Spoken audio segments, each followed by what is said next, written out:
Raeanne, and I'm a librarian, and I have a really cool story about a librarian and a couple of really interesting patrons. But first we have to do something really important. We have to turn our listening ears on. So let's take the volume knobs attached to our ears and crank them all the way to 11, max volume listening. Why are we doing this? Well, listening is a very important tool in communicating. So even when we're talking, we need to be listening. So that's why I turn my listening ears on for you. Are your listening ears on for me?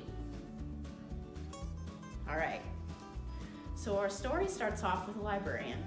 She's working away, and she notices that a chicken walks in through the front doors of the library and straight up to her desk. The chicken, when she notices that she has the librarian's attention, squawks, "Bark, bark, bark, bark, bark, bark, bark, bark." Oh, the librarian thinks, this chicken must be a reader. Awesome. So she takes the chicken over to the stacks, and they get a book on dragons, a book on President Lincoln, and the first Percy Jackson book. The chicken takes these books, checks them out with her library card, tucks them underneath her wing, and waddles out the door. A handful of minutes later, the chicken comes right back in the library doors and up to the librarian's desk. She plops those books that she just checked out on her desk and squawks, "Bark, bark, bark, bark, bark, bark, bark, bark." Wow, the librarian thinks, this chicken must also be a speed reader. How neat. So she checks in that first round of books and then takes the chicken back over to the stacks. This time they get a book on turkey hunting, they get a book of Shel Silverstein's poems, a Goosebumps book, and the 7th Judy Moody book. The chicken seems pretty satisfied. She's shaking her head. So she takes these books, checks them out with her library card, tucks a couple under each wing, and waddles out the door. Not 20 minutes later, the chicken walks right back in through those library doors and up to the librarian's desk and squawks, "Bark, bark, bark, bark, bark, bark, bark, bark, bark." The librarian, now determined, more so than ever, rolls up her sleeves. She checks in that second round of books and then takes the chicken once again back to the stacks. But this time, they do a deep dive. They get a book on the NFL. They get the drama comic book.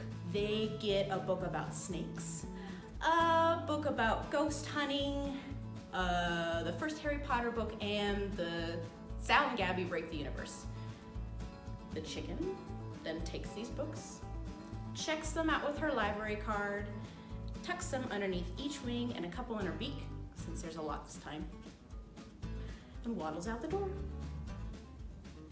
The librarian, by now, her curiosity is piqued. So she gets up from her desk and she walks out the doors with the chicken.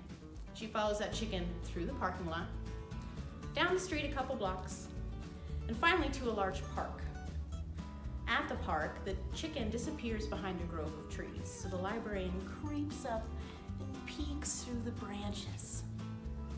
On the other side, she sees a marsh, and the chicken stops in front of the marsh, puts her books down, and then picks up the first book on top of her pile and holds it open with both her wings and her beak. And she holds it in front of a frog.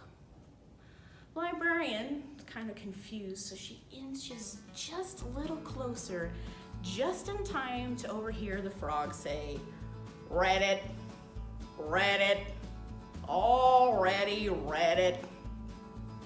Chicken sighs, puts that book down, and picks up the next one. And I like that story a lot, but I like it for 2 additional reasons. First, I think it's really funny. The other 2 are, 1, every book that I mentioned in this story is in our library system. You can be like the chicken, walk into your local branch, go up to your favorite librarian and ask them, "Hey, can you help me find a book to read?" And they will be excited to do so. You can also do some research at home. You can get on your computer and go to mylibrary.us or mibiblioteca.us, and on our front page is a search bar, just like on Google. And you can type in the title of a book, an author's name, or even a subject like dragons or snakes.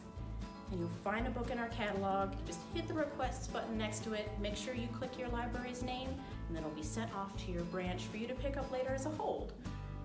Folks, you have so much interesting information and stories right at your fingertips. It's almost like magic. That second cool thing is that chicken's being a really good friend, isn't she? She's helping her friend the frog try to find a book to read, which is no small task considering that he read everything that she brought to him.